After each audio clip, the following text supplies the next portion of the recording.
Once men turned their thinking over to machines in the hope that this would set them free, but that only permitted other men with machines to enslave them.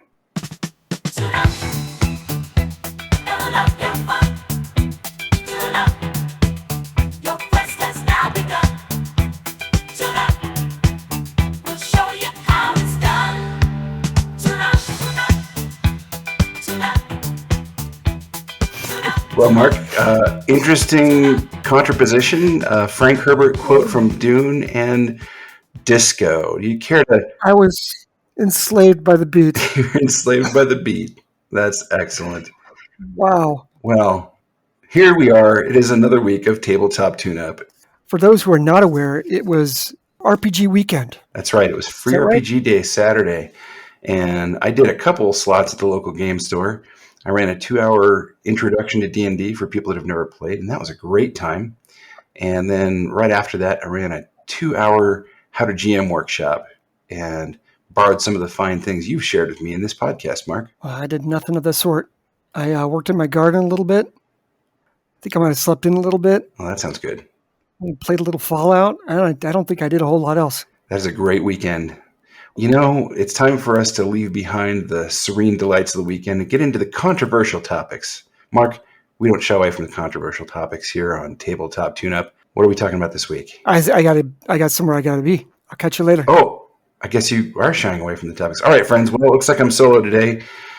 No, I'm kidding. Mark, you're not going anywhere. We're going to talk about AI today. We're going to talk about the thinking agent. Generative AI and the Gamemaster. First thing to say is there's a really interesting discussion happening in our society right now about generative AI, intellectual property, artistic merits of things that are created or co-created with these new technologies, and they are shocking in what they're capable of doing. Of course, listeners, you'll have seen the cover image on our podcast. That was generated by DALL-E, which is an image generator, and the music that we've been trying out every week. We've been using a tool called Suno that generates music. Mark, you've been doing the music for that. How's that been using Suno for that? It's pretty fun. It makes some pretty wonky tracks for sure. You certainly have to massage it a little bit, but it's frightening how good they come out, to be frank. I'm a little surprised. I think there's a lot of people that think that about all the different kinds of AI products that are coming out, whether you're engaged with a chatbot like ChatGPT, or whether you're working on some of these things that generate pictures or sound. It's really amazing what these things are capable of.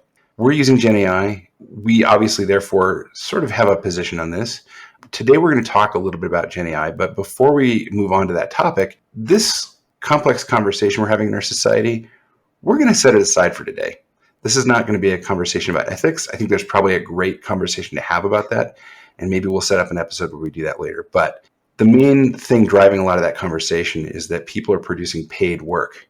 If you were generating paid game supplements or game art or something like that, and we're thinking about using generative AI, that's not what we're talking about today.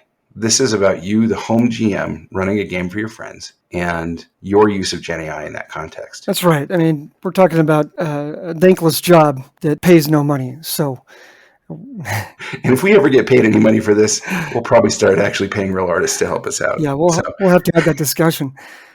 So let's kind of dive into AI. Ben, tell us a little bit about AI, like in broad terms. Sure. This is the world's best guessing machine. You know how you have that predictive text thing on your phone and it kind of guesses what it thinks your next word's going to be? This is like the super smart descendant of that bit of software. What it does is it tries to guess the end of a sentence that begins with, "Dear ChatGPT, can you generate a character backstory for me?" It's even true of image generating machines, right? So things like DALL-E or Midjourney or Stable Diffusion, they're also doing pattern matching and predictive guessing about what it thinks an image looks like when you've given it certain keywords and descriptions. Okay, so what does that mean for the Gamemaster? Mark, have you ever heard of the project management triangle? Cost, time, quality. That's right. If you're trying to get some work done, then usually what happens is you've got to choose at best two of those things and you don't get the third. If you're trying to make something happen fast, then you're going to have to pay a lot of money or sacrifice quality. Or if you want something done really well, then you're going to have to pay a lot of money and it's going to take a lot of time. So that's the kind of balance you have to strike when you're managing a project. GMing is kind of like a project in that you too have to figure out how much time you're going to spend preparing things. You need to figure out how much money you're going to spend on all the different kinds of assets that you're going to use for a 4-hour game session. And of course, You need to spend time figuring out how much effort you're going to put in to create the level of quality you want. Let me ask you, Mark, you have used generative AI in your game sessions. How do you use it? Sparingly, honestly. I don't use it a whole lot. I do like to have it clean up my writing. Sometimes I will write out like maybe a descriptive box that I would like to read to the players. And when I finish what I write, I'll throw it into ChatGPT and say, rewrite this. That's about as simple as I do. And then it rewrites it, and I typically use what it rewrote. It's still using my words. It's kind of using my themes, and it's adding some structure to it, maybe some structure that was lost in the way I write. And also it cleans up all the grammar. I think I tend to use it quite a lot. I'll use it for character backstories. I'll use it for taking a first swing at campaign arcs or encounter descriptions. I like your example of sort of that descriptive box text. That's useful. I've also used it for descriptions of organizations or cities. I did this with a superhero city. I just, as an experiment one day, sat down and prompted a sequence of prompts actually to tell me about the neighborhoods in the city. Tell me about the important public officials.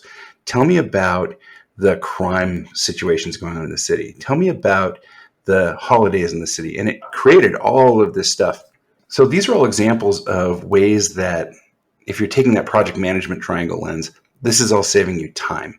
It's generating a lot of material in draft. And Mark, what's interesting is that both you and I are using it in the same kind of way, although it sounds like you're being a little bit more constrained with how much room you give it to write for you. That sounds about right. I'm not really entirely comfortable with AI for a lot of reasons, but I think one of the things I'm really concerned about with AI and using AI is losing my voice as a storyteller. And so one of the things I'm going to be really talking about is how to not lose your voice. And I think it's an amazing tool, Ben. Mm-hmm. I think I think it's here. We can't ignore it. We can't pretend it doesn't exist. But there's some really creative ways you can use this. And we're going to talk about some of those things. Well, let me ask you to say more about losing your voice. I think that's a really interesting, important risk. Tell me, how does this steal your voice or wander away from your voice? Or what happens here that makes you lose your voice? If you're not putting in the information into the prompt, if you're not putting enough information, it's going to be making stuff up. And it's not using your voice to make that stuff up. It's going to have to extrapolate. It's going to have to create. And it does not have the creator's tongue. It doesn't have that spark that makes you unique. Now, is it good? Possibly. Is it great? It could be. But is it you? Probably not as much as it could be. I think you're right that you're responsible for the end state. I think where you and I differ a little bit is I'm willing to be a little bit more like the editor, like at the newspaper, right? And I've got an editorial voice that I'm responsible for as the person who publishes those stories. Now, I don't write any of those words. In this case, the AI does. But when those stories go out, those go out with the editorial voice of the paper, and I'm responsible for that. So I think there's interesting different choices that GMs have to make in terms of how they want to see their voice show up. And it could be editorial, or it could be more like what you're doing, where it's very much your voice in the whole of the text. I'd also put in there's a lot of this is a personal choice as well. You and I, Ben, differ quite a bit. You're a reader. Your retention of things that you read is pretty extreme. You've always been good at picking up a module and knowing it front and back. And I pick up a module and I forget the last page I read. So for me, if I'm having the AI write so much of it, that means I have to go back and read it. And now I have to retain it. Whereas if I'm writing it, I'm retaining it as I write. My memory picks up as I write, not as I read. Interesting. Every GM is going to be a little bit different. Everybody's got their strengths. You're going to need to find out for you what the best use of these technologies is going to be.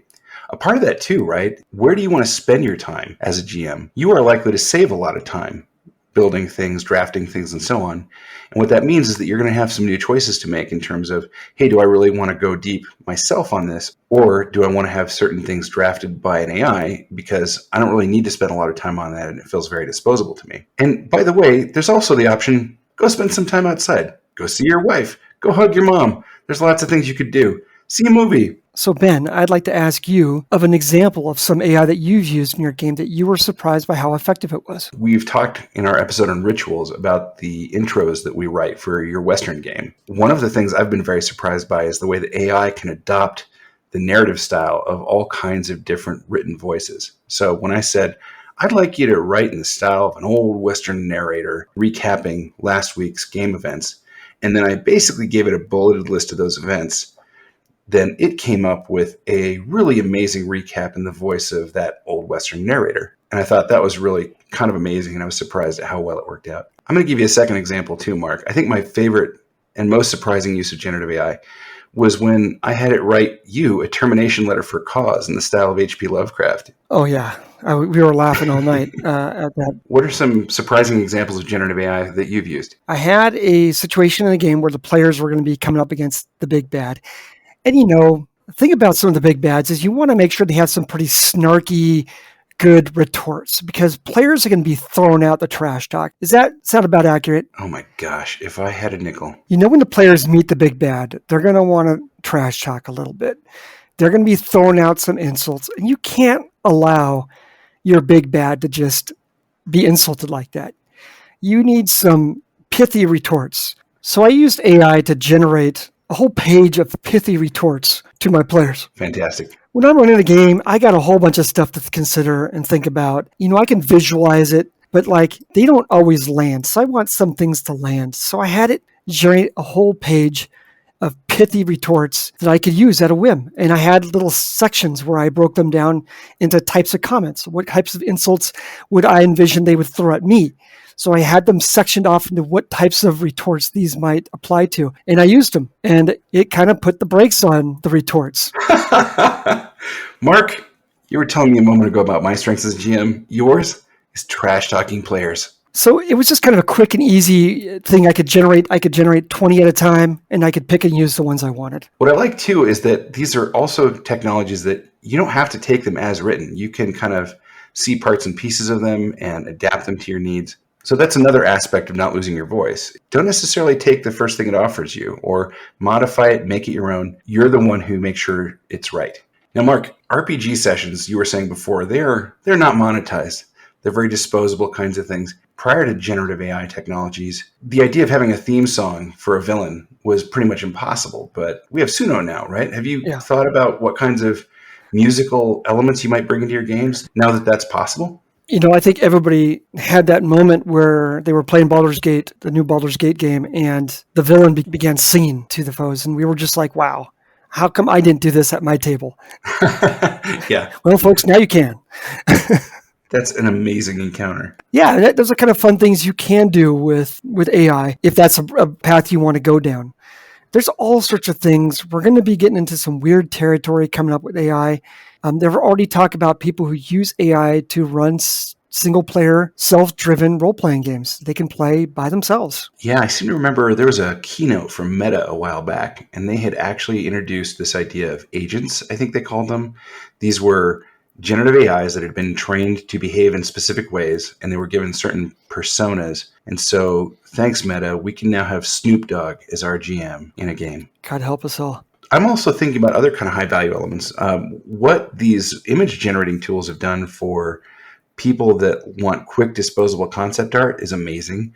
You now can envision that secret lab that is sitting underwater, off the coast of Japan or something. You can literally come up with anything and get something that gets you close, right? It doesn't have to be perfect. It doesn't have to be finished. And the fact is, this wasn't something that any artist was going to help you out with anyway if you were thinking about paying a commission for some high-end thing, because there's no way you're going to do one of those every session. So even if you do pay artists for great character portraits, and I think you should, I think those are great, this is a very disposable medium, and there's going to be a lot of disposable imagery that you're going to enjoy being able to generate quickly and cheaply with these new tools. I'll tell you what it hasn't replaced. AI seems to not capture the beauty of some of the maps that are made by some of the talented artists that are out there. So I still have my patrons. I'm going to be supporting those artists. I love their work, but I wouldn't be surprised if, years from now, AI is going to learn how to do some of that stuff. And that's kind of a frightening moment. I think AI will learn how to do some of that stuff, but I think the people that are going to get the most out of AIs that can do that stuff are people who are doing that stuff now.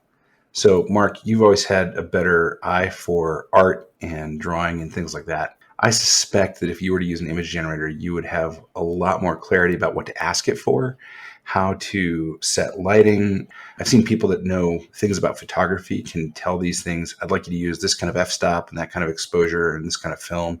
And all of a sudden, their images get really interestingly complex with all kinds of different qualities that I just would never have known how to summon out of these tools. So this is interesting, though. We're talking about ways that these tools fall short as well. One of the ways that you're talking about is maps. One of the things I think they fall short in, too, in terms of writing, is they don't tend to be super original. If you ask it for a description of an elven kingdom, you're going to get the kind of elven kingdom you've probably seen like a gazillion times. So it's going to be important for you to iterate. It's going to be important for you to ask it to change things. It's going to be important for you to push this thing to produce other kinds of outputs as well. And that's really one of the reasons why I say if you are using something like this, do as much of the work as you can on your own. Like write as much as you can to the best of your ability. I don't expect everybody to be a great writer. But if you write it to the best of your ability, the AI can take it the distance. It can take it that next step and clean up your writing and make it into something that you would feel comfortable reading out loud. It cannot dream as well as you dream. It cannot. Well, great. I think we've pretty well covered that. Just to kind of tie up this concept, I know we've kind of ranged a little bit, but again, easy way to think about it is that project management triangle: cost, time, quality. It's going to save you a lot of time with drafted materials. It's going to produce things of generally middling quality, but the point is quality comes from you. You're the editor. You're the person who's responsible for the final result. Don't lose your voice. Make sure that what you bring to your table finally reflects your values and your story direction. With respect to costs, AI helps you optimize, because for anything that's disposable, you can have the AI do that, and that'll save you money to spend on real human beings for wonderful original artistry, and we highly encourage that. Hey, Ben, why don't we move over to the tune-up segment and let's figure out if we can tune up somebody's game. All right. Well, this week we have a listener who tells us, hey, I'm a newer GM who has some experienced players in my game. How do I keep them from essentially becoming second GMs? I think it's a really interesting question, and it's one of the first ones we've had here on table management and managing players and engaging players smartly. So, Mark, is this a familiar experience for you? I don't typically have experienced players acting like a second GM. I have experienced GMs acting like a second GM. So an experienced player, typically who's been playing for many years, that's what they like to do. Players like to be players. Yeah, they don't necessarily want to GM. They like to play in games. They like to be a player. And I don't really get a lot of grief from those. It's the GMs I got to watch out for. Now, is it that they, that's funny. Now, is it that they tend to want you to run your game the way they run their game? That could very well be part of it. I think there's a lot of it is we GMs, you and myself and many of the other GMs out there, sometimes we say we want to be a player, and as soon as we become a player, we want to be a GM. And as soon as we're a GM, we want to be a player. And it oscillates back and forth like that throughout eternity. That sounds like my cat on the wrong side of every door he's ever been on. I think what it comes down to is I think a lot of us want to be players in our own game, which we can't be. Yeah. But I will say this, experienced players and experienced GMs, you could use those people to table to great effect. If you're a new GM and you're stumping for a rule, turn to your friend. Is somebody who's been playing or GMing for a long time. How did you guys rule in this at your last game? Yeah, I think in the episode we did with Dylan, Dylan's a new GM. And so he has, most people at his table are more experienced. And so he had some nice points about saying, I'm willing to be wrong. I'm willing to stop for a minute and get the rules right. And he doesn't bring a lot of ego to that, which I think is really nice and commendable. And I think if you're a player in a game, be kind to your game master. Maybe if they're a new game master, maybe there's some insecurities that go along with that. You want to foster good storytelling and you want them to feel confident in that. And that's how everybody has fun. And that, at the end of the day, is what good GMing is. Well, friends, that is it for this episode. Until next time, keep those dice rolling.